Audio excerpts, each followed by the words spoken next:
Welcome to this video. Yeah, yesterday I played a 30-minute game or 15-minute game, 30-minute total playing time on the ICC, and I've gotten a modern Benoni fianchetto variation, which reminded me of a classic game played between Viktor Kortschnoi and Garry Kasparov.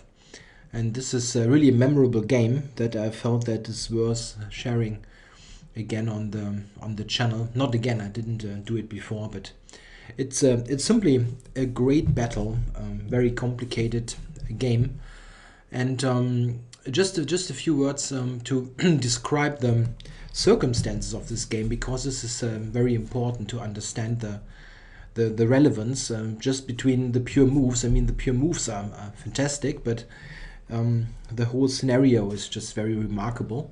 This game has been played in November 1982, so already more than 30 years ago. In 1982, Kasparov was 19 years old, not yet a world champion, but he was clearly destined to become the challenger for Karpov, who at the time had been world champion for 7 years and was clearly dominating the field. Fischer retired and didn't defend the title in 75, and Karpov became world champion, but after that basically won everything that was possible, so he was a very dominating world champion. But Kasparov, it was clear that he is by far the most promising future challenger. And 1982 here we had the Chess Olympiad played in Luzern, Switzerland. So this was played on Kortschnoi's home ground. He, of course, had left the Soviet Union in the 70s and was considered to be, let's say, an outlaw by the Soviet authorities. So he really was something like public enemy number one and should be defeated. He had challenged Karpov 2 times for the world title in 78 and 81, lost both times.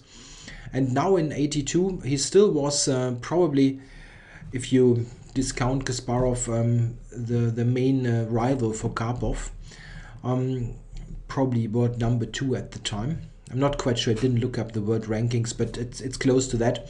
Kasparov was lower rated because he was simply so new on the scene. And okay, this is the Chess Olympiad, so a team event. Board 1 for the Soviet Union at the time was Karpov, and Kasparov already played on board 2. And the question was who will play against Switzerland, and Karpov simply didn't want to play and took a timeout, so to say. And it was widely regarded that the strategy behind that was to let Kasparov play against Kortschnoi with black, and maybe let Kortschnoi teach him a lesson. So it was regarded that Karpov tried to somewhat damage his future challenger by just taking this time out. So Kasparov needed to play board 1 in a very important encounter. And let's see what happened. We start with 1d4. Kortschnoi always preferred the closed games, c4 and d4, his main moves for his whole career, which is so remarkably long. He still was active just like 2 years ago. Nowadays his health does not permit any chess anymore. He's turning 83 or 84 this year. Okay, Kasparov playing knight f6, g6, clearly signaling the aggressive intentions, not going for a queen's gambit or any conservative defense. And he played the King's Indian back then, Kasparov. And Kortschnoi played g3, which is slightly surprising. It's not like he didn't play this before, he did. But Kortschnoi nowadays is mostly known for his very aggressive approach in the classical King's Indian. There's even a line that is usually entitled the Kortschnoi variation, and this is this line with knight e1 and bishop e3.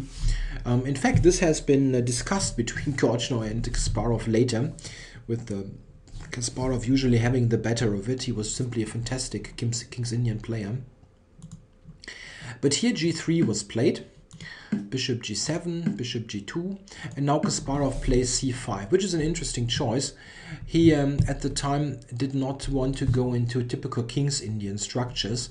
In his later career, he also had played, of course, the Grunfeld with d5 later, or he has played this line, the classical line with this and later e5. But here c5 was played. Now d5, going for a Benoni structure. White also has knight f3, which allows some interesting lines. Maybe worth mentioning is queen a5 check, which is a pretty decent line for black. If you want an offbeat weapon against the fianchetto, this queen a5 can be handy. There's also this interesting variation that can lead to a tricky play. Okay, back then Kortschnoi played d5. d6 played by Kasparov. It's important to note that the early g3 here prevented any, not that one, prevented any Benko-like ambitions because of d6, and white just wins the game instantly. You need to play d6 here, and now after knight c3, any b5 ambition is simply prevented. Castles, knight f3, and e6. So black does not want to play a standard Benoni or an older, ancient form of Benoni, but go to the modern Benoni. This makes sense. Much more active this way because black has got the e-file to play on. He played a6, very standard move, and a4, of course, to prevent b5. Now rook e8 was played. Yeah, and this position is still discussed nowadays. Of course, the fianchetto is relatively popular nowadays against the Benoni, simply because it quite often arises from an entirely different move order. Namely, here, if I can point that out just quickly. If black plays e6 and then g3 for the Catalan, black quite often replies c5, which after this can lead to the game position easily. You can see it unfolding. And this is in fact where modern Benonis nowadays mostly arise from, with g3 from the Catalan move order. Okay, rook e8 played. And here Kortschnoi played knight d2, which is the traditional main line, and also still played nowadays. The more modern move, but back then it wasn't popular, is bishop f4 here. This is interesting because it immediately attacks the d6 pawn, so black cannot easily just develop the bishop because it hangs on d6. Black can play knight e4, however, a move that knight d2 is designed to prevent, but knight e4 is not that terrible. This is white's reply, and black now must be aware that knight c4 is coming quickly. He must do something against it. So black plays the funky move rook b4, and yeah, here we have a very interesting and sharp position where white has many possibilities. In fact, it was interesting to discover that this has been played between Levon Aronian and Magnus Carlsen back in 2007, when they played a candidates match for the World Championship Challenger. Because, of course, Carlsen back then was only, I think he was 16, yeah, if you consider the month when it was played.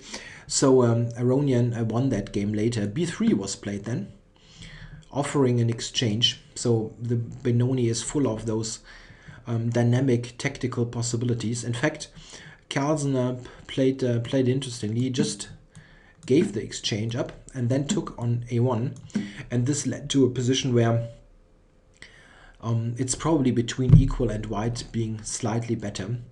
White is somewhat better developed, and there are still weaknesses in black's camp, but it's nothing too serious.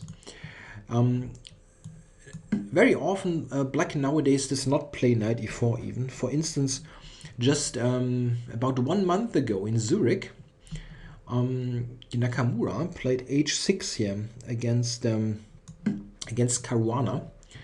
An interesting move that covers the g5 square, and Caruana played queen c1, king h7, rook e1, preparing e4. So still a topical line.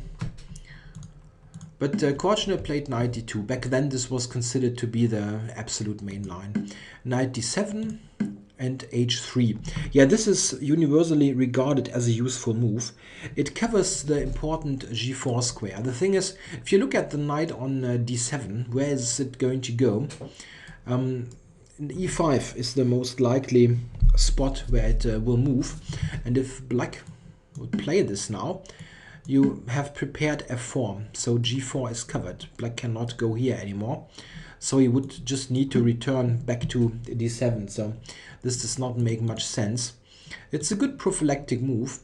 Black is playing rook b8, which is just stronger. It threatens to play b5, and this is something that white absolutely needs to react to. If black is going to play b5, he will have a good game instantly. So white is playing knight c4 to attack the pawn, and just he needs to speed up the play here and make sure to prevent b5 with this direct play. Yeah, now black has two moves at his disposal. He's got a very sharp move and a more conservative move. And the conservative move here is knight to b6. This is trying to exchange the strong c4 knight, which white does not want to do really. This kind of thing is quite comfortable for black. In general, in the Benoni, in the modern Benoni, if black manages to exchange, like let's say two pairs of minor pieces, let's say the c8 bishop and the d7 knight, this usually leads to a very decent position for black. He is slightly cramped, and if he manages to exchange one or two pieces, this would help him enormously, simply because you have less space available for your pieces. So having lesser pieces, or having not so many pieces, is just helpful, while white, having the space advantage, does not want to exchange. This also shows why after knight b6 white is usually playing knight a3. It looks a bit strange to put it on the edge of the board, but white is intending to play a5 and then return it to c4. And now black plays bishop d7. This is an interesting idea. The idea is that after a5, black is going back to c8. Again, looking strange, but there is a good square actually on b5 coming up. So this is an interesting alternative. Kasparov, however, wanted to have an even more confrontational battle. He played knight e5, putting it in the center. And here's the same scenario. White does not really want to exchange here, as exchanges generally favor black. Therefore knight a3 was played. And this intends to push the knight back and then return, similar to the other scenario where a5 was the move that pushed the knight back. On a3 we also have an additional control over b5, so this is not easily played. Yeah, and here Kasparov played knight to h5. The thing is, with this maneuver, knight d7, e5, black is, let's say he's already committed to very direct play. You cannot play any slow moves anymore, simply because if you allow the knight from e5 being pushed back with f4 without any severe punishment put upon white, then white simply has won the opening battle. And knight h5 is the first move that tactically establishes this knight on e5. What happens if white plays f4 here, the most natural looking move, attacking the knight? Yeah, in fact, this is really risky, because black can capture on g3 and sacrifice a piece on e5. This knight is sacrificed, and here black simply recaptures. This is leading to a very dangerous attack. The rook here is immediately attacked, and if it tries to save itself, let's say going to f3, then black is playing queen h4, and there is bishop takes h3 coming up. Black is attacking with many pieces, and those pieces here are not defending at all, this one included. So this is already very dangerous. The computer is even giving it as a direct win for black. So very dangerous play with f4 that white rarely risks. Really, it's not great simply. The other move that is very direct is of course is g4. Yeah, can also try to attack the h5 knight and trying to push it back that way, and then maybe go f4 at the right moment. But again, black has a tactical way to play. In this position, black can play queen h4, again offering a piece sacrifice. If you take, this again is exceptionally great for black. You have this coming up with the potential mate on h2. And again, this is already a winning position. There are many funny lines here. If you look at this, for example, and now going for this square to cover, black has this great check resource, intending rook takes h5. And this is flat out winning for black. It's a very, very funny line. It's no way for white to save the king. If you take, bishop takes, this is again threatening a checkmate. And this check, check, check, checkmate is a well-known mating pattern. So this is very risky, moving anything in front of the king. And Kortschnoi wisely avoided that. He played the move e4, which is even nowadays the main move here. Just securing a foothold in the center. And now Kasparov played rook f8, which looks a bit strange, but it supports the f5 break. This is what black's plan is. He needs to justify this knight e5, knight h5 with direct play. Instead of rook f8, there are other moves. Nowadays, it is regarded that black should play bishop d7 and prepare b5.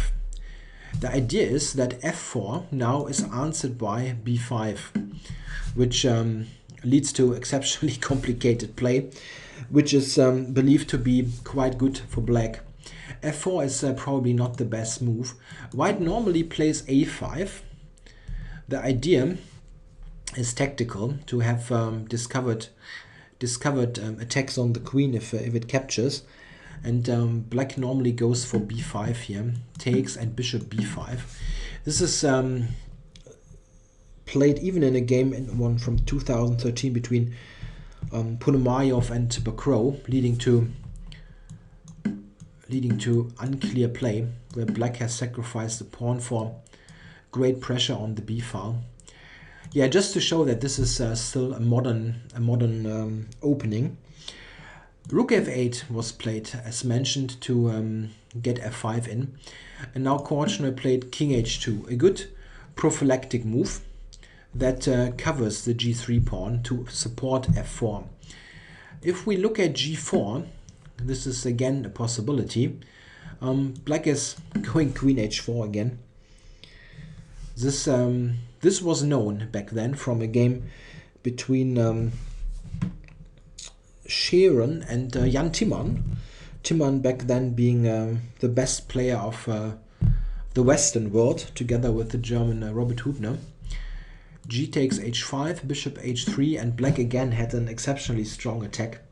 Something that white really does not want to play, especially considering that Kasparov is sitting on the other side of the board. Back then it was already clear that he was the absolutely brilliant dynamic player. So it was really advised to not go into such a sharp battle.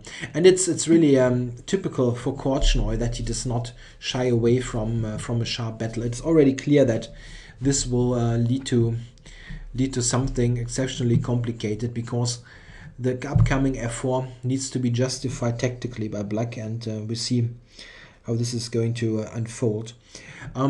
Yeah, here Kasparov played the move f5, and this is, it seems, from a modern perspective, a mistake. The thing is that white now can play f4. We see it in the game, and this is hard to justify. So what should black play? The alternative to f5 nowadays is considered to be, again, bishop to d7. The idea is, again, f4, b5, tactically justifying this this whole procedure. White now normally plays something like queen e2, covering b5 again, and only then f5.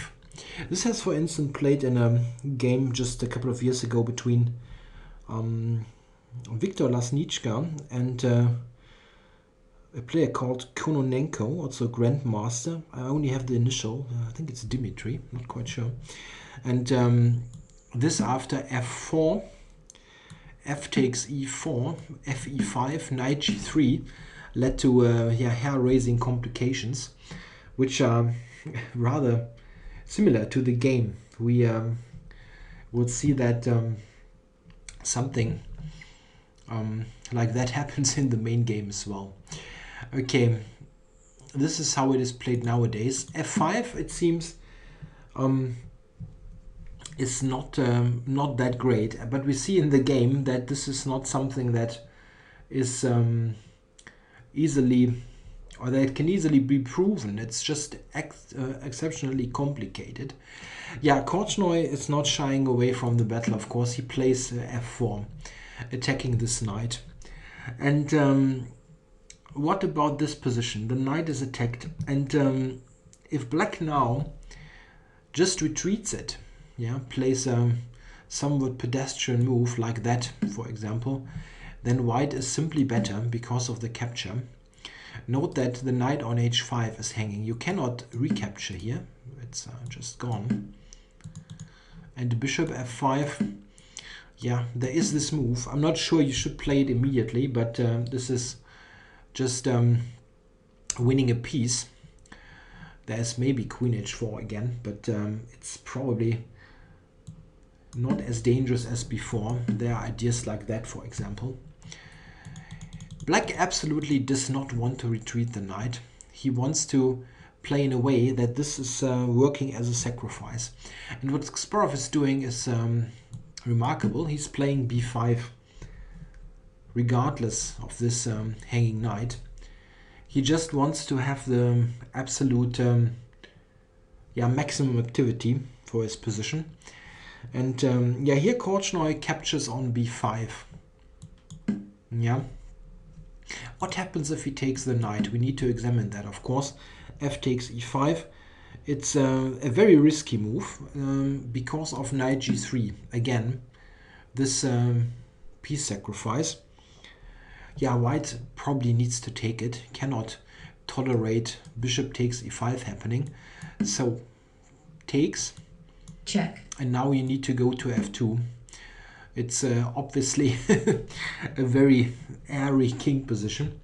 And here black probably should go b4 and establish this double attack.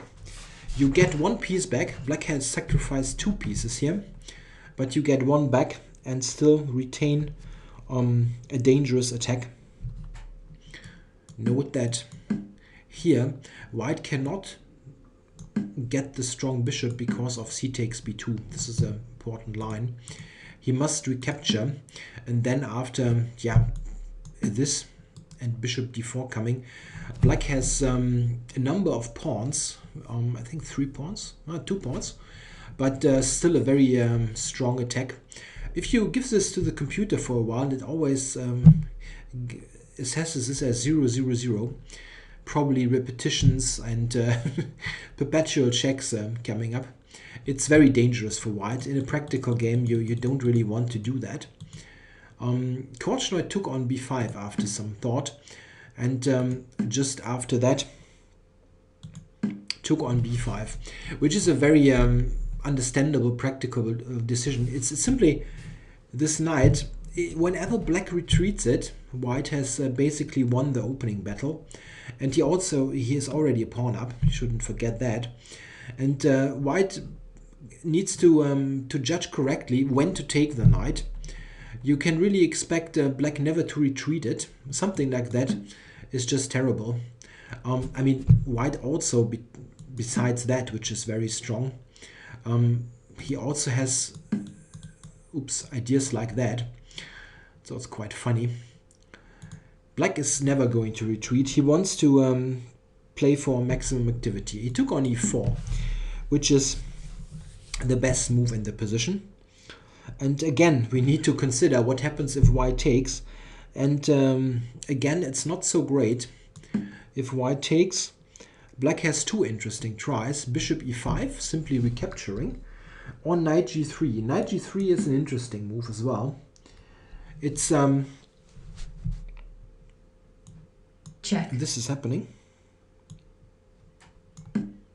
But now there's e6, and this is the main problem. This cuts the bishop away, and after a move like bishop to e5, white can go here, and there is no decisive attack coming up. Black does not have this square because of the knight, and it's too much sacrificing on g3, but black can simply recapture, and this is leading to a strong attack. White should probably exchange one pair of rooks, and then it's basically impossible to defend this square. Black will, and this pawn, black will capture. A possible line, queen f1, and now let's say bishop g3, king g1, and bishop f5. And here black has a very decent compensation for the piece. He's got 2 pawns and very active pieces with a weak white king and somewhat questionable coordination by white. In a practical game, this is certainly a good way to play for black. You can argue that maybe white is better if you give it to a computer, but it's very tricky to play. I don't think really f takes e5 is a good practical choice. There was an alternative though. Kortschnoi took on e4, as mentioned, bishop e4. There was an alternative, knight d6, giving up the knight first and then capture. This is in fact interesting, as queen d6 is not really great because of knight e4. That was the idea. You get to e4 with tempo and capture on e5 after that, so that after here the knight is defending g3. This in fact leads to a very good position for white with this move, intending a discovered check and attacking on c5. Yeah, g3 nicely protected now with the knight. This is an interesting line, but after knight takes d6, black is not forced to recapture. He has an alternative, and it's this funny move again. Everything's hanging here. All knights are hanging. Yeah. And this is again leading to interesting play. If white now captures here, black can take here with check. And then win material even. He needs to take the knight. And then queen d6. Knight e4. And queen b6. And this is different now, as white now cannot really take. If you look at this, check. The king has no good square. I mean, h4 is simply too insane. You won't survive that. So black keeps the knight on e5 and has good play against this murky king. Bishop e3 is probably what white should do, attacking c5, and it's a completely unclear position, which you could analyze for ages. An interesting way to play though for white, but Kortschnoi's move is good and strong. Bishop e4. Yeah, Kasparov now with bishop d7, counter-attacking on b5, which white needs to address. He just played queen e2, which is good. What else was there? White could capture on d6, but this is answered by the strong reply queen f6. And now the knight, it does not have any square. Funny. Everything's covered. c4 covered, b5 covered. And of course you cannot take here because f1 is hanging. Even that is good with play on g3.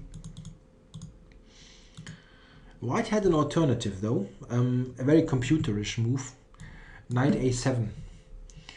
This was interesting. It was dismissed, I guess, because of rook a8, but White has rook a2. This is a really typical computer line that is almost impossible for a human player to even think of, putting the knight here on the edge of the board. The idea is that you get the c6 square, of course, and it's based on the fact that at some point Black needs to do something about the knight. White will probably improve the position somewhat and try and threaten to take it at some point. It's an interesting way to play, but very unhuman. Kortschnoi's move is just good. He played, as mentioned, queen e2, overprotecting b5, lending support to e4, and getting the queen into the game. Just a good move. Queen b6, this makes sense. What else? Black needs to establish this counter attack again. And now knight a3 was played. Now knight a7, rook a8 is not leading too much. So back to a3. And again, what is Black about to do with this knight? If you retreat it, just to show it again, White will get to c4 with a tempo and just enjoy an extra pawn with no problems at all. You simply cannot do that. You must play it with a piece sacrifice. And Kasparov just went rook b to e8, going for the open file here. And again, we need to examine the capture. If White captures now, Black can simply recapture, as now the g3 pawn is almost impossible to defend. Yeah, in fact, it is impossible to defend. It's probably Check. something like that going to happen. Check.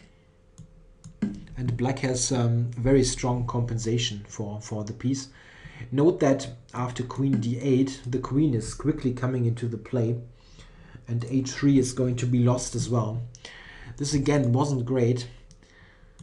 He played bishop d2. It seems that this was a mistake. Here, in fact, White probably had a route to an advantage. And as I mentioned, this f5 move is considered to be dubious. And in fact, which is very remarkable, what Kortschnoi played here, this whole sequence of moves is one of the, maybe the strongest possible continuation. Only here he could play better. Note that this is from 1982. They didn't have any computers back then. This wasn't any home prepared analysis. It was just worked out over the board. And Kortschnoi had to find his way around all these complications. He probably had looked at this up to, let's say, somewhere around here. And everything after that was worked out over the board. You can also see that when you look at the time used. Okay, here it seems that the best move is queen to g2, which was even back then, right after the game was found, that this seems to be a strong move. The queen moves out of this rook file, which makes lots of sense, and also covers the sensitive g3 pawn. It's tricky. What should Black do now?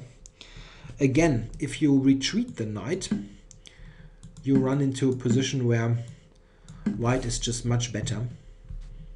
This tempo d6 is weak, and White has a pawn. Not to forget. The best move probably is queen to b3. Again, trying to play it as a piece sacrifice.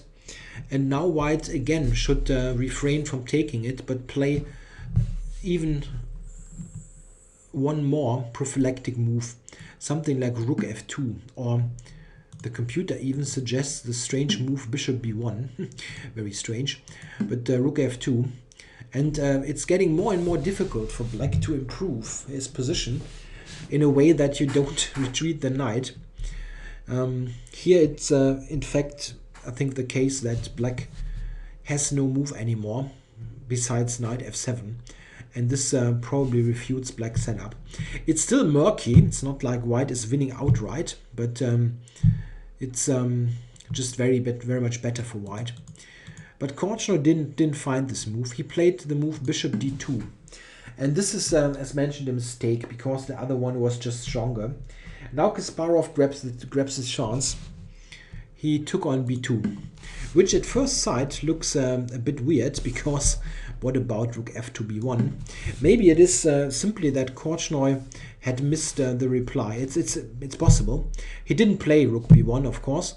It is a bad move, and if you like, you can pause the video and try to work out why this is not good for white. I'll be silent for a couple of seconds. Yeah, black has the tactical stroke, knight f3 check. And yeah, black is winning outright. This is just giving away the queen. And queen takes. Check. Queen takes is also winning because c3 is falling. It's always check. This is also not working because of the capture. And black is winning the house. This is the tactical justification of queen takes b2. And yeah, I don't know. It's hard to tell. Maybe Kortschnoi did overlook that and now had to invent something else. What should white do? He has, in fact, two moves available here that are very interesting to analyze. One of them is queen g2, again, getting out of the e-file. And they're threatening this rook b1 idea again. Black now has a tactical reply. Again, knight f3. Check. Quite interesting. Bishop f3. And bishop takes c3. This is what black can play. After knight c4, queen b4, bishop c3, queen c4, and queen d2. We have gotten a position after knight f6 where white is not in any danger, and you can even argue that maybe he is slightly more comfortable with the bishops. But black is not in bad shape. His structure is relatively healthy, and he's got active pieces. The knight has an idea here. The bishop may play on the square e4 as well. This is one thing that white could have tried. There's also the move knight c2, getting the knight out of the fire and intending to use it on e3. And this was also playable, leading to exceptionally complicated play again. In fact, it's quite interesting. If you look at this position, I analyzed it a bit, that black has all those pieces on their optimal squares. It's hard to improve them, and it's difficult to tell what black should do. One possibility is probably to just retreat the queen. He regained the pawn on b2, so it's not so dramatic anymore if you need to retreat the knight. After all, you're not a pawn down, and white after knight c2 is not immediately threatening to go to the critical c4 square. In fact, queen b7 seems to be quite okay for black. If white now takes, we need to examine it again and again. It's again the case that black has enough play. Note the funny tactics here. It's attacked. Bishop f4 is not working. This is hanging.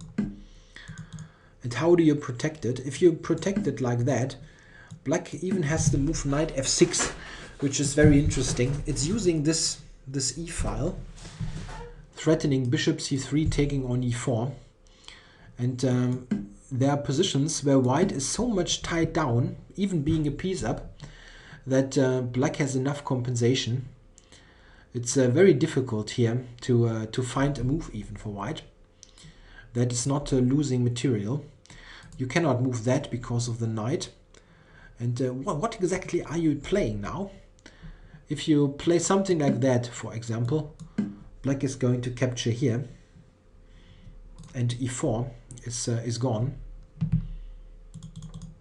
yeah, you need to calculate all this over the board. It's amazing. Okay, what did Kortschnoi play? In fact, he played a bad move, and he couldn't simply stand it any longer, and captured the knight on e5. And it turns out that in this particular case, it's not even leading to an unclear position, but it's leading to a lost position. Kasparov, of course, simply recaptured. And now Kortschnoi played knight c4. This was the idea. But black now can react to this attack on the queen by capturing on g3. And this is the whole problem. It turns out that instead of knight takes g3, black also could have played rook f1. This also was strong. The idea being that after knight takes b2, you just take on g3, and you threaten an amazing discovered check of the knight, and white simply has no move here. If you take on f1, black is capturing this with check, and even this, and yeah, at the end he's up 2 pawns, and even will win more material because white is completely in disarray. Rook f1 was a very strong move as well. But Kasparov took on g3, which was perfectly alright. And now, okay, you need to take one rook off. Rook f8. And now queen e1. Yeah, white needed to do that. What else? The queen is attacked, and taking here is simply giving up without a fight. Here we have a position type that we saw before. Black 2 pawns up, no counterplay whatsoever. You could as well resign here.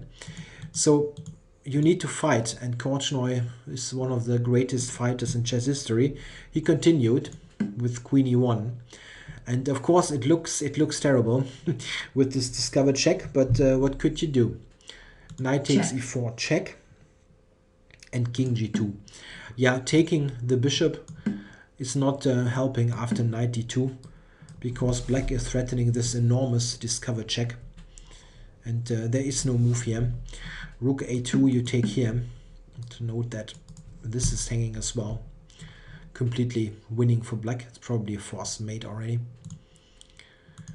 He played king g2, nothing else.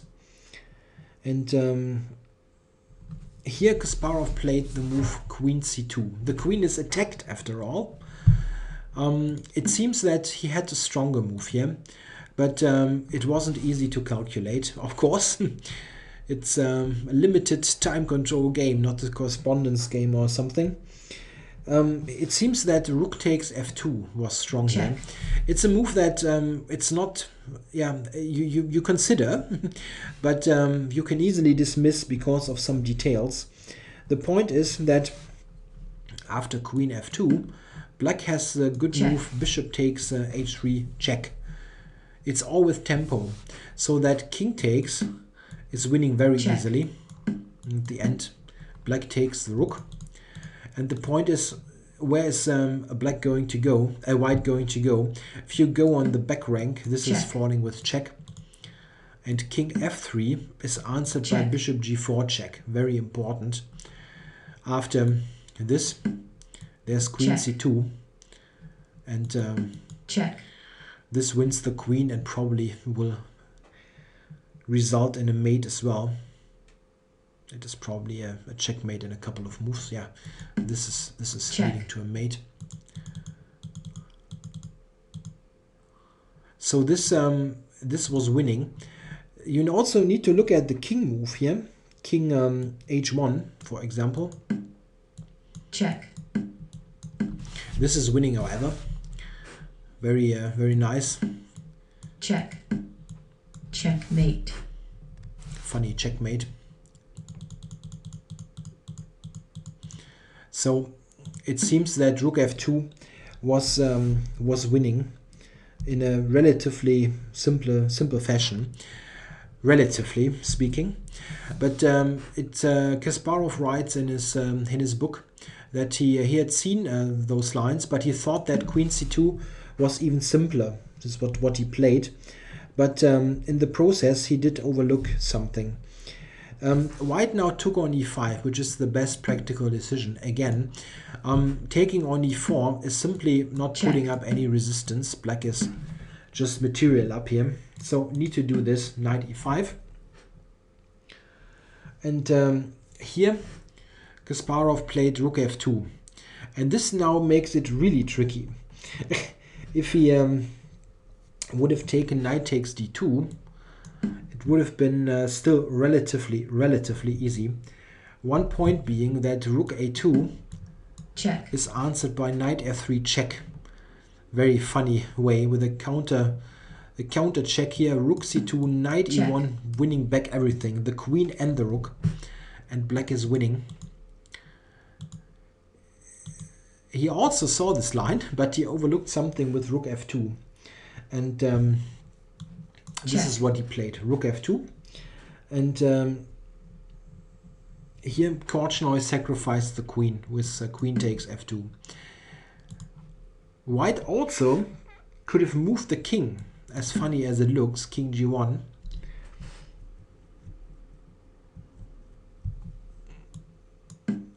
And after rook takes d2, take on e4.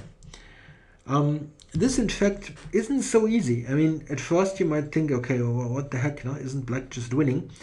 But it's not so easy. If you, for instance, check queen takes c3, check. white is getting a dangerous counter attack. And now this move. And very surprisingly, this isn't so clear. White has substantial counterplay. And it's not clear if this is really winning. Check. You can give a couple of checks here. Check. Like that. And then you need to retreat at some point. And this is not 100% clear. As weird as it looks, white has h4, knight g5 ideas. And this can be really tricky to play. It seems that black here should take on e5. And this seems to lead to a win after queen takes e5 and then queen f5. Yeah, the king check. here is safe on f7. There is no direct check even.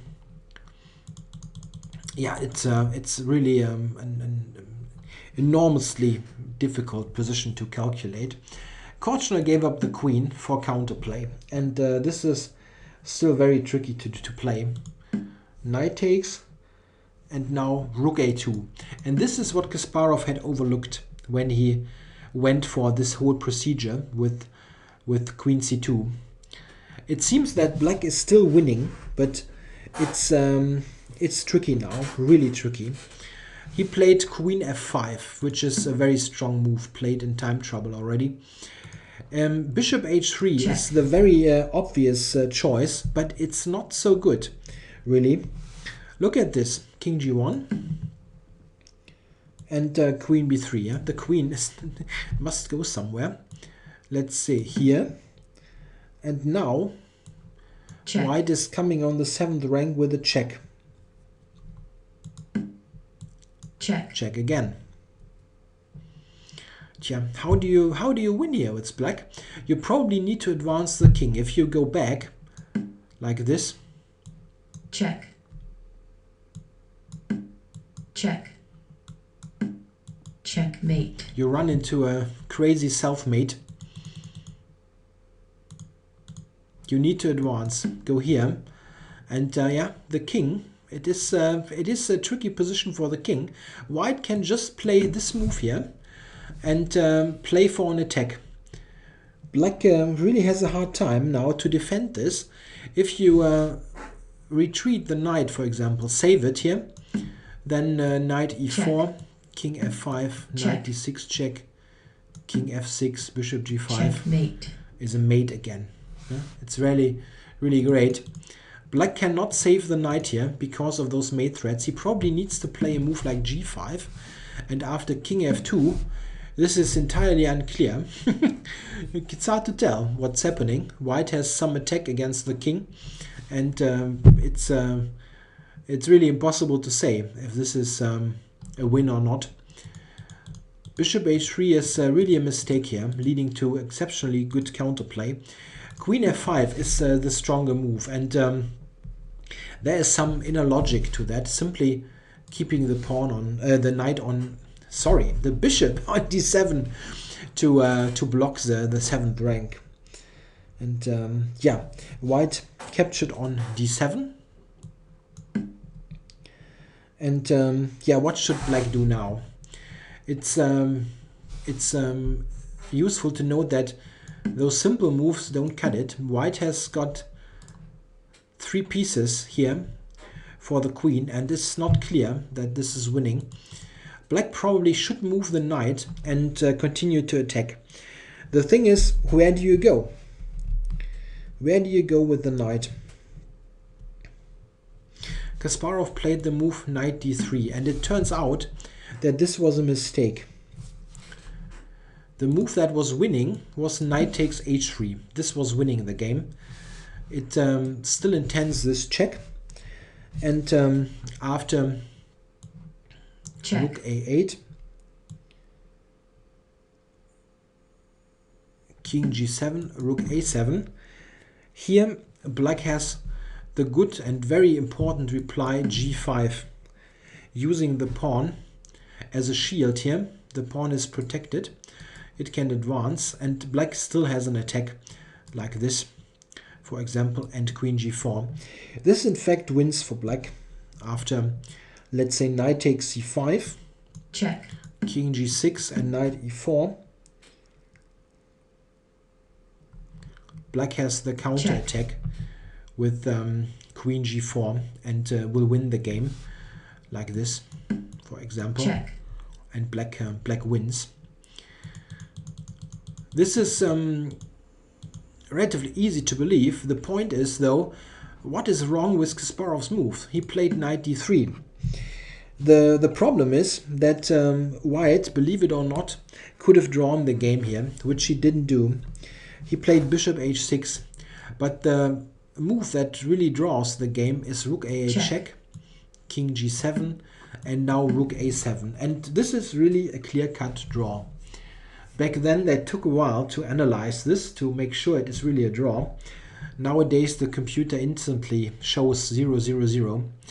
But why is that? Yeah, white has a great counter attack, and in fact it is black who needs to be cautious in a way. If you look at this, for example, black grabs the bishop. Check. There's this discovered check, and it's really remarkable. What is black going to do now? King here, Check. loses. King here, Check. Check. Check. also loses the queen. So you cannot go on the 6th rank. You need to go back. This is just not helping. Check. So you need to go to f8. And again the check. And what now? Are you going to try to win? Okay, go on e7. I give this check again. How are you going to try to win? I give a check again. Check. So you need to go here if you want to try to win. But again, there is a check. And what about this move? Yeah, the fun thing is knight b5 check. And what now? King here check. Loses the queen. King to b7. I give this check. And again, king b6. It loses the queen. And if black retreats, check. Checkmate. You run into a checkmate, or checkmate. Also very nice. Black needs to accept the draw. He cannot evacuate the king towards the queen side. An amazing draw, and the black, besides taking, can look at other moves. But what other move is there? I mean, if black tries this, for example, there is again this check. And you cannot go here because of this fork. Yeah, you need to go back again. Check. And it's those checks again. Check. Remarkable. Check. Check. Check. There are ways to lose. Check. Checkmate. It's very funny. Yeah, it's great. White has a perpetual check.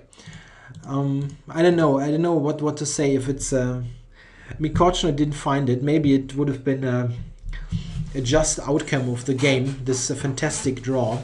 But Kortschnoi played the move after knight d3, played the move bishop h6, which is looking very attractive. It threatens rook a8 and rook f8.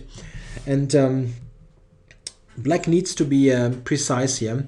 The idea was knight d7. This is what Kasparov played. Rook a8 check, king f7. And now rook h8. This was Kortschnoi's idea. He only had seconds on the clock here, so it's a very understandable mistake to go for that. It's very tricky. What should black play now? Rook h7 is the threat. And let's say here, there's rook f8. Check. King on the 7th, there's rook h7. What is black going to do? He only has really one convincing move, and this is what Kasparov played. King f6. Just going forward. So after rook f8, there's king e5, and the black king is hiding within white's camp. This is in fact decisive. There are no tricks anymore. Instead of rook h8, there also was the move knight e4 though. Sorry, this is still interesting in fact, but black has a defense here, which is worth remembering from just the general concept. Of course, you won't get this exact position, but note that here black's best defense. White is threatening this move. Yeah, knight g5, king f6, rook f8, for example, or rook f8 immediately. White has to reckon with g5 here. This is the strongest defense. It gives black this additional square, which is an important defensive resource. And in fact, the only move that really wins convincingly after knight e4. This would have been an alternative for white. Something like check. Rook f8 check here. We need to check it because it is an interesting line. Rook h8. Check. There's this line coming up. Check. I'm showing you this because Check. of one specific line. If you look at this position, what should black play? The fun thing is, the best move is king d8. If you go king d7, white has a very strong move, and this is something check. cute. Rook takes h7 with this Check. point. And what's black's move now? He needs to retreat. Check. And in fact here, Check. it's a draw again. If you try to win, Check. you're going to lose. Check. Check. And lose the queen. It's a funny line again. Probably you had this dissing already. It's very complicated stuff. But black has a win, of course, here with king d8. But the line is funny. Bishop b6, check. King d7. It's quite similar, but now check. Look at this. Black can take it because check. after that,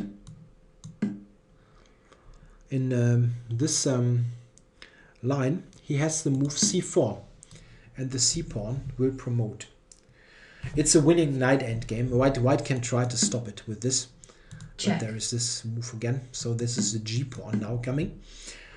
So it's a win after all. Knight e4 would have been still really tricky to face, but this wasn't played.